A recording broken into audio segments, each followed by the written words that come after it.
যে টাকা দিয়ে আপনার গাড়ির তেল কেনেন, যে তেলের চড়া দামে আপনার পকেট প্রতি মাসে ফাঁকা হয়, জানেন কি সেই টাকায় লুকিয়ে পৌঁছে যাচ্ছে একটি নির্দিষ্ট ভাবধারার সদর দপ্তরে। আজকে আমরা এমন এক সত্যের মুখোশ টান মেরে খুলে দেব যা শুনলে আপনার গায়ের রোম খাড়া হয়ে যাবে। রাষ্ট্রায়ত্ত সংস্থা ওএনজিসির সিএসআর ফান্ডের শত শত কোটি টাকার খেলা থেকে শুরু করে মেঘনাদের মতো মেঘের আড়াল থেকে দেশের গোটা শিক্ষা ব্যবস্থাকে রিমোট কন্ট্রোলে চালনা করার সেই অদৃশ্য চক্রান্ত। কারা পাচ্ছে আমজনতার করের টাকা? কিভাবে সাদা পোশাকের পুলিশ আর পোষা গুন্ডা বাহিনী হাত ধরাধরি করে নামছে রাস্তায়? আর কেনই বা ওয়ান নেশনের নামে মুছে দেওয়ার চেষ্টা চলছে আমাদের ভাষাগত পরিচয়? আজ কোনো ধানাপানাই নয়, কথা হবে একদম সোজা, নিখুঁত তথ্য আর খাস পরিসংখ্যান নিয়ে। নমস্কার, আমি স্নেহা মুখার্জি আর আপনারা দেখছেন দৈনিক সংবাদ অনলাইনে খবরের পেছনের খবর। আরএসএস নাকি সরকারের কাছ থেকে এক পয়সাও টাকা নেয় না। মোহন ভাগবতের সোজা সাপটা যুক্তি, সরকার থেকে যখন টাকাই নিই না তখন রেজিস্ট্রেশনেরই বা দরকার কি? তাহলে আসল প্রশ্নটা উঠছে ঠিক এখানেই। তাহলে এই বিপুল টাকা আসছে কোথা থেকে? দিল্লির ঝান্ডেওয়ালানের ছবিটা একবার খেয়াল করুন। 4 একরের বিশাল চত্বর, সেখানে দাঁড়িয়ে রয়েছে 3টি 12 তলা টাওয়ার, 300টি ঘর, নিজস্ব হাসপাতাল, হনুমান মন্দির আর আবাসিক কোয়ার্টার। আমাদের বলা হয় এই সমস্ত নাকি কেবলই গুরু দক্ষিণার টাকায় তৈরি, কিন্তু সত্যি কি তাই, নাকি নেপথ্যে রয়েছে অন্য গল্প? দ্য নিউজ মিনিটের বিস্ফোরক রিপোর্ট কিন্তু একদম অন্য কথা বলছে। গত 19শে জুলাই এই এক্সক্লুসিভ প্রতিবেদনটি প্রকাশিত হয়েছে দ্য নিউজ মিনিটে। খবর স্পষ্ট, একাধিক রাষ্ট্রায়ত্ত সংস্থা বা পিএসইউ তাদের সিএসআর, বাংলায় বললে সামাজিক দায়বদ্ধতা নির্বাহের তহবিল, সেখান থেকে আরএসএস ঘনিষ্ঠ সংগঠনগুলিকে দেদার টাকা বেরিয়েছে। অঙ্কটা কত জানেন? 668 কোটি টাকা। আসুন ওএনজিসির পরিসংখ্যানটা একটু ভালো করে বুঝে নেওয়া যাক। নিউজ মিনিট লিখছে 2015 সালের প্রথম ত্রৈমাসিক থেকে 2025 সালের প্রথম ত্রৈমাসিক, অর্থাৎ গত 10 বছরে ওএনজিসি তাদের সিএসআর ফান্ড থেকে 4531 কোটি টাকা দান করেছে 2000-এরও বেশি সংস্থাকে। আর এই বিপুল ফান্ডের প্রায় 15% টাকা অর্থাৎ 668 কোটি টাকা গিয়ে পৌঁছেছে মাত্র 20টি সংগঠনের পকেটে। কারা এই 20টি সংগঠন? নথিপত্র বলছে এদের তার সরাসরি বা পরোক্ষভাবে যুক্ত আরএসএস এর সঙ্গে। যদিও আরএসএস খাতা কলমে এদের নিজেদের বলে মানতে নারাজ। তাদের দাবি ওদের সঙ্গে আমাদের কেবল আদর্শগত মিলই রয়েছে, কিন্তু আরএসএস না মানলে কি সত্য বদলে যায়? কিসের ভিত্তিতে বলা হচ্ছে এরা আরএসএস এর সঙ্গে যুক্ত? এর উত্তর লুকিয়ে রয়েছে দ্য ক্যারাভান পত্রিকার সিং দা সংঘ ডেটাবেসে। 2025-এর শেষে প্রকাশিত এই ডেটাবেসটি বিশ্বের সবচেয়ে বড় প্ল্যাটফর্ম, যা আরএসএস ঘনিষ্ঠ 2500-রও বেশি সংগঠনের খতিয়ান ও নেটওয়ার্ক তুলে ধরেছে। পেছনের স্ক্রিনে আপনারা সিং দা সংঘ ডেটাবেস প্রকাশের প্রেস রিলিজটা দেখতে পাচ্ছেন। খুব সংক্ষেপে বলি, দিল্লি কেন্দ্রিক ক্যারাভান পত্রিকা ভারতের অত্যন্ত স্বনামধন্য প্রভাবশালী একটি রাজনীতি ও সংস্কৃতি ভিত্তিক ইনভেস্টিগেটিভ জার্নালিজম পত্রিকা। রাজনীতি, সমাজ, ধর্ম এবং ক্ষমতার অপব্যবহার নিয়ে দীর্ঘ গভীর তথ্যভিত্তিক প্রতিবেদনের জন্য এরা পরিচিত। হুটহাট সংবাদের পেছনে না ছুটে ক্যারাভান লং ফর্ম বা দীর্ঘ বিবরণীমূলক অনুসন্ধানী সাংবাদিকতা করে। প্রামাণ্য তথ্য, পরিসংখ্যান এবং নিরপেক্ষ গবেষণার উপর ভিত্তি করে রিপোর্ট তৈরি করা এদের মূল বৈশিষ্ট্য। ক্যারাভানের এই গবেষণার নেতৃত্ব দিয়েছেন অস্ট্রেলিয়ার ইউনিভার্সিটি অফ ওয়েস্টার্ন অস্ট্রেলিয়ার রাষ্ট্রবিজ্ঞানের অধ্যাপক ডক্টর ফেলিক্স পল। তথ্যগুলো যাচাই করেছে দ্য ক্যারাভান, আর এটি হোস্ট করেছে ফ্রান্সের বিখ্যাত সায়েন্স পো ইউনিভার্সিটির সেন্টার ফর ইন্টারন্যাশনাল স্টাডিজ। অর্থাৎ এটি কোনো মন গড়া দাবি নয়, একদম একাডেমিক গবেষকদের দ্বারা প্রমাণিত খাঁটি তথ্য। এবার বলি দ্য নিউজ মিনিট কিভাবে এই রহস্য ফাঁস করলো। তারা সিং দা সংঘ ডেটাবেসের সাহায্য নিয়ে ওএনজিসির সিএসআর ফান্ডের পুরো হিসেব মেলাতেই বেরিয়ে এলো আসল সত্য। ওএনজিসির সিএসআর ফান্ড থেকে সবচেয়ে বড় অনুদানটা কে পেল জানেন? আসামের শিবসাগরে তৈরি স্বর্গীয় সিকাফা হাসপাতাল। 2016 থেকে 2024 সালের মধ্যে এই একটি হাসপাতালে ওএনজিসি ঢেলেছে 434 কোটি টাকারও বেশি। 300 শয্যার এই মাল্টি স্পেশালিটি হাসপাতালটি ওএনজিসি যৌথভাবে চালায় ডক্টর বাবা সাহেব আম্বেদকর বৈদিক প্রতিষ্ঠান, সংক্ষেপে বিএভিপি নামের এক চ্যারিটেবল ট্রাস্টের সঙ্গে।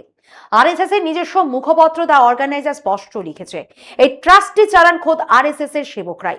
হাসপাতালের চেয়ারম্যান ডক্টর অনন্ত পান্ধারে আবার বিএভিপির ট্রাস্টি বোর্ডের সদস্য। 2025-এর ফেব্রুয়ারিতে তাকে এইমস নাগপুরের সভাপতি করা হয়। তিনি নিজের লিঙ্কডইন প্রোফাইলে গর্ব করে লিখেছেন আরএসএস শাখায় তার জীবনের সময় কাটানোর কথা। ইকোনমিক টাইমসকে দেওয়া সাক্ষাৎকারে ডক্টর পান্ধারে নিজেই স্বীকার করেছেন, হ্যাঁ, আমরা আরএসএস ঘনিষ্ঠ একটি সংগঠন। হাসপাতাল কর্তৃপক্ষের দাবি, সামাজিক শ্রেণী নির্বিশেষে সবাইকে সস্তায় বিশ্বমানের চিকিৎসা দেওয়াটাই নাকি তাদের উদ্দেশ্য, কিন্তু বাস্তব ছবিটা কি তাই? তাদের ট্যারিফ কার্ড বলছে অন্য কথা। জেনারেল ওয়ার্ডের একটি বেডের দাম দৈনিক 800 টাকা, আর সেমি কেবিন বা সুইটের দাম পড়ে 1800 থেকে 5500 টাকা পর্যন্ত। ফলে এটা কতটা আম আদমির সাধ্যের, কতটা সস্তা চিকিৎসা, সেটা আপনারাই সিদ্ধান্ত নিন। ওএনজিসির অনুদানের তালিকায় দ্বিতীয় স্থানে কে আছে? নাগপুরের একটি ট্রাস্ট, ডক্টর আবাজি থাটে সেবা ঔর অনুসন্ধান সংস্থা। এই ট্রাস্টের নামকরণ করা হয়েছিল আরএসএস এর দ্বিতীয় সরসংঘ চালক MS গোলওয়ালকারের ব্যক্তিগত সহকারীর নামে। 2017 থেকে 2022 সালের মধ্যে নাগপুরের ন্যাশনাল ক্যান্সার ইনস্টিটিউট তৈরির জন্য এই ট্রাস্টকে 140 কোটি টাকা দিয়েছে ওএনজিসি।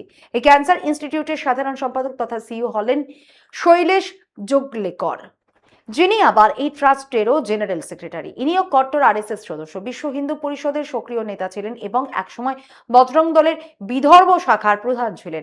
এমনকি তার লিঙ্কডইন প্রোফাইল অনুযায়ী বিতর্কিত ভোসলা মিলিটারি স্কুলেরও সেক্রেটারি ও সিইও পদে রয়েছেন তিনি। ভাবছেন গল্প এখানেই শেষ? না না, একদম নয়। এই দুটি সংস্থায় সিংহভাগ টাকা পেলেও বাকি 18টি সংগঠন কিন্তু কম পায়নি। এক নজরে দেখে নিন সেই তালিকা। বেঙ্গালুরুর স্বামী বিবেকানন্দ যোগ অনুসন্ধান সংস্থান 15 কোটি 53 লক্ষ টাকা, সেবা ভারতী 13 কোটি 95 লক্ষ টাকা, নেতাজি সুভাষচন্দ্র বসু মিলিটারি একাডেমি সিলভাসা 4 কোটি 5 লক্ষ টাকা, সরস্বতী শিশু বিদ্যা মন্দির 2 কোটি টাকা, রাজু ভাইয়া সৈনিক বিদ্যা মন্দির, যা আরএসএস আর্মি স্কুল নামেও পরিচিত, 2 কোটি 20 লক্ষ টাকা, আসামের শিশু শিক্ষা সমিতি 1 কোটি 93 লক্ষ টাকা, মানব সেবা প্রতিষ্ঠান 1 কোটি 60 লক্ষ টাকা। এই মানব সেবা প্রতিষ্ঠানটি বিশ্ব হিন্দু পরিষদের আমেরিকার একটি প্রজেক্টের সঙ্গে যুক্ত। 2017 সালে এই সংগঠনের একটি স্কুলেই বসেছিল বজরং দলের অস্ত্র প্রশিক্ষণ শিবির। তালিকা কিন্তু এখানেই শেষ হচ্ছে না। অনুদানের এই খেলায় উঠে এসেছে সাধ্বী ঋতম্ভরার নামও। তার পরম শক্তিপীঠ পেয়েছে 2 কোটি 49 লাখ টাকা। এরপর একক বিদ্যালয় ফাউন্ডেশন, এদের দেওয়া হয়েছে 4 কোটি 72 লক্ষ টাকা। একটু পিছিয়ে যান 2005 সালের কথা। সরকারের একটি উচ্চ পর্যায়ের কমিটি তাদের রিপোর্টে স্পষ্ট জানিয়েছে, এই একক বিদ্যালয়গুলোতে সংখ্যালঘুদের বিরুদ্ধে তীব্র বিদ্বেষ ছড়ানো হয়। এদের কারিকুলাম বা পাঠ্যক্রম সম্পূর্ণ রহস্যে ঘেরা। এরা না national council of educational research and training দ্বারা স্বীকৃত, না এদের উপর কোনো সরকারি নজরদারি রয়েছে।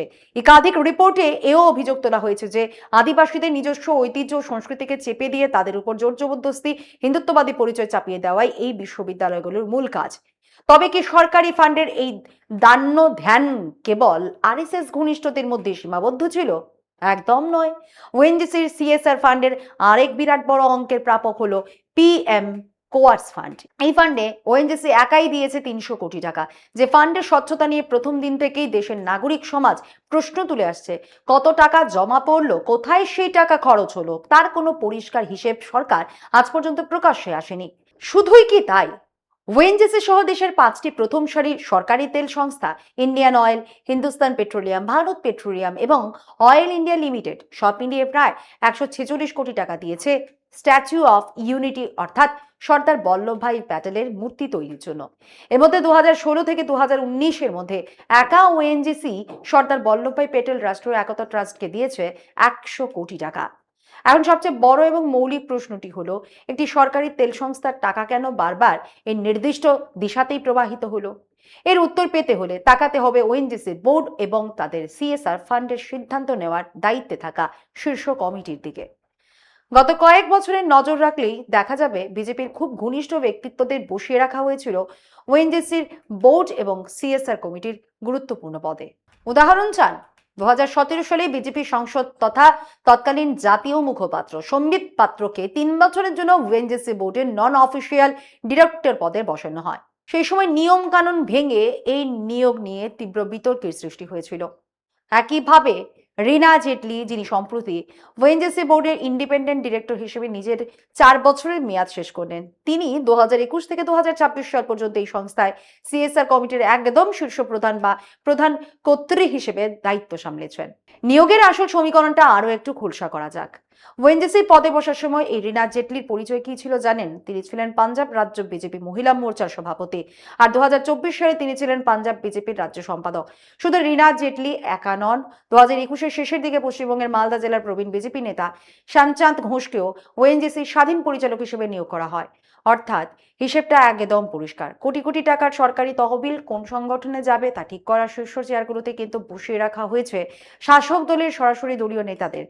একে নিছক কাকতালীয় বলা কতটা যুক্তিযুক্ত? এবার তেলের এই কোম্পানিগুলোর চরম ভণ্ডামিটা দেখুন।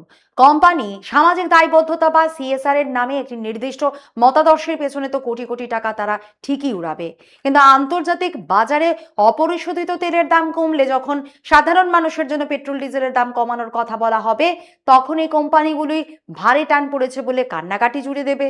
উদাহরণ চান? এই তো এবছরের মে মাসের কথা ধরুন। ইরান ও আমেরিকার চরম উত্তেজনার মাঝে আন্তর্জাতিক বাজারে অপরিশোধিত তেল প্রতি ব্যারেলে $120 ছাড়িয়ে গিয়েছিল। তেল সংস্থাগুলো তৎক্ষণাৎ পেট্রোল ডিজেলের দাম বাড়িয়ে দিল, 1 2 3 3 ক্ষেপে দাম বাড়ালো। আমাদের পেট্রোলিয়াম মন্ত্রী হরদীপ সিং পুরি সাফাই গাইলেন সরকারি তেল সংস্থাগুলো নাকি মারাত্মক ক্ষতির মুখে দাঁড়িয়ে। তারপর কি হলো? জুনের শেষে ইরান ও আমেরিকার মধ্যে যখন শান্তির আবহাওয়া তৈরি হলো, অপরিশোধিত তেলের দাম তাদের সর্বোচ্চ $120 থেকে প্রায় 30% কমে প্রতি ব্যারেল $80 নিচে নেমে এলো। স্বাভাবিকভাবে প্রশ্ন উঠল, আন্তর্জাতিক বাজারে তেল যখন এত সস্তা, ভারতের দাম কমছে না কেন? পুরীজির উত্তর এলো ভারী চমৎকার। আগে থেকে চড়া দামে কিনে রাখা তেলের স্টকটা কি এখনো শেষ হয়নি, তাই দাম এখনই কমানো যাবে না। অর্থাৎ আন্তর্জাতিক বাজারে দাম বাড়লে তা কার্যকর হবে সেই দিন থেকে তাৎক্ষণিকভাবে, আর দাম কমলে সামনে চলে আসবে পুরনো তেলের স্টকের গল্প। তেল সংস্থাগুলোর এই দ্বিচারিতা কিন্তু নতুন নয়। কোভিডের সময়ের কথা মনে করে দেখুন, বিশ্ববাজারে অপরিশোধিত তেলের দাম যখন মাইনাসে নেমে গিয়েছিল, তখনও কিন্তু সেই ছাড় সাধারণ মানুষ পায়নি। উল্টে কি হয়েছিল? 2020 সালের মে মাসে কেন্দ্র সরকার উল্টে পেট্রোলের লিটার প্রতি 10 টাকা এবং ডিজেলের লিটার প্রতি 13 টাকা অতিরিক্ত এক্সাইজ ডিউটি বাড়িয়ে দিল। এই যে সাধারণ মানুষের পকেট কেটে তুলে দেওয়া আকাশ ছোঁয়া মুনাফার তেলের চড়া মার্জিন, ঠিক এটার উপর দাঁড়িয়ে কিন্তু প্রতি বছর জমে ওঠে হাজার হাজার কোটি টাকার এই সিএসআর ফান্ড।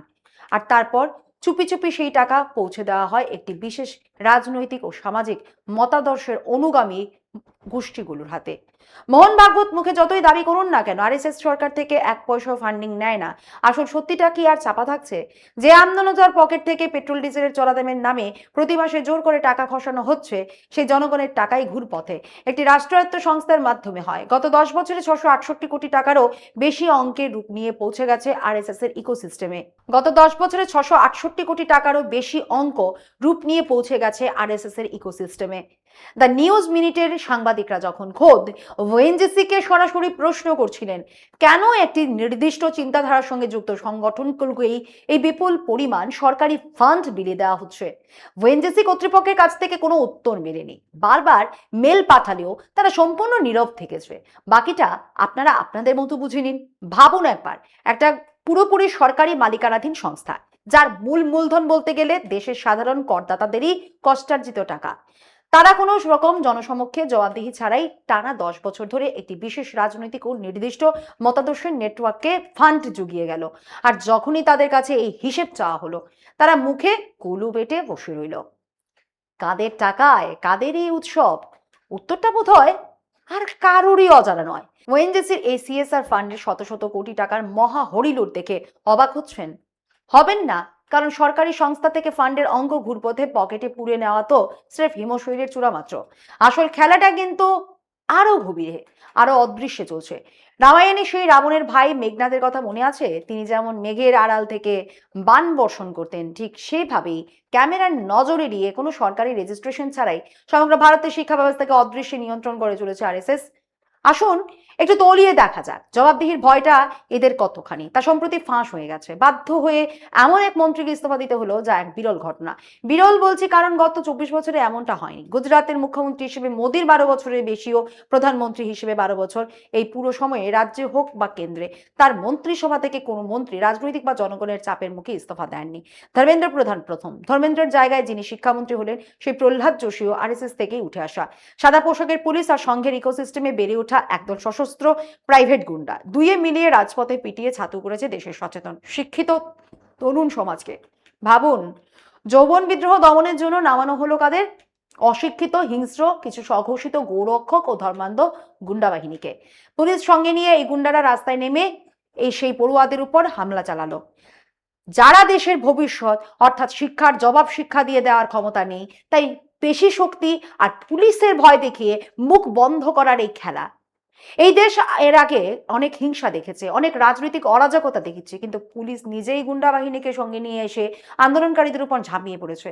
এমন দৃশ্য কি স্বাধীন ভারতের ইতিহাসে আগে কখনো দেখা গেছে? আগে হয়তো এমনটা হতো, আরএসএস এর এই তথাকথিত স্বঘোষিত রক্ষক দল রাস্তায় নেমে তাণ্ডব চালাতো, মারধর করতো, পুলিশ নীরব দর্শক হয়ে দাঁড়িয়ে থাকতো। কিন্তু এবার তো পুলিশ আর সঙ্গের গুন্ডারা হাত ধরাধরি করে এক ছাতার তলায় নেমে এসেছে। যদি সত্যি হিংসার দায় ফিক্স করতে হয়, তবে প্রথমেই সব অপরাধীদের গ্রেফতার করতে হবে যারা সঙ্গের এই বিশাল ইকোসিস্টেম থেকে এসেছে। কিন্তু সরকার কি তা করবে? একদমই নয়। উল্টে সরকারের সমস্ত নজর কিন্তু সেই সব প্রতিবাদী ছাত্রদের ওপর। আসলে প্রশ্নটা কিন্তু স্রেফ এক দুটো পুলিশ অফিসারের নয়, উত্তরটা লুকিয়ে রয়েছে আরএসএস ও বর্তমান সরকারের মূল দর্শনে। আর তা হলো চরম কেন্দ্রীকরণ, এক্সট্রিম সেন্ট্রালাইজেশন। এদের আসল লক্ষ্যটাই হলো দেশের গণতান্ত্রিক পরিকাঠামোকে ভেঙে গুড়িয়ে দেওয়া। One nation, one election, one nation, one leader, one nation, one language. জনতার করের টাকা সিএসআর এর মোড়কে বিভিন্ন রাষ্ট্রায়ত্ত সংস্থার হাত ঘুরে নির্দিষ্ট মতাদর্শের সংগঠনের কাছে পৌঁছে দেওয়া। জিএসটি থেকে শুরু করে জাতীয় শিক্ষানীতি কিংবা বিতাড়িত কৃষি আইন, সবকিছুর পেছনে একটাই গোপন উদ্দেশ্য: দেশের যুক্তরাষ্ট্রীয় কাঠামোকে সম্পূর্ণ ভেঙে দাও, রাজ্যের সমস্ত ক্ষমতা কেড়ে নিয়ে দিল্লির দাদাগিরি কায়েম করা। রাজনৈতিক বিশ্লেষকরা এমনও হুঁশিয়ারি দিচ্ছেন, এরা যদি আরো 10 বছর ক্ষমতায় টিকে থাকে তবে ভারতের ভাষাগত রাজ্যের সীমানাগুলোকেই সম্পূর্ণ মুছে দেবে, কারণ বৈচিত্র্যময় বহুভাষিক ভারতকে স্বীকার করা এদের এজেন্ডাতেই নেই। আর তাই এই লড়াই স্রেফ কোনো দলীয় রাজনীতির নয়, এই হলো ভারতের বহুমুখী আত্মা আর অস্তিত্বকে বাঁচিয়ে রাখার লড়াই। মুখ বুঝে মেনে নিলে কাল আপনার ভাষাও ছিনতাই হবে আর মুছে যাবে আপনার রাজ্যের নিজস্ব মানচিত্র। আর তাই নীরবতা ভাঙুন, কারণ আজ প্রতিবাদ না করলে আগামী দিন আমাদের ইতিহাস আমাদের ক্ষমা করবে না। ভালো থাকুন, সতর্ক থাকুন। আজ এ পর্যন্তই। এমন আরো বিষয় জানতে অবশ্যই চোখ রাখুন দৈনিক সংবাদ অনলাইনের পর্দায়। লাইক, কমেন্ট ও শেয়ার করুন। দেখতে থাকুন দৈনিক সংবাদ, শুধু নামই যথেষ্ট।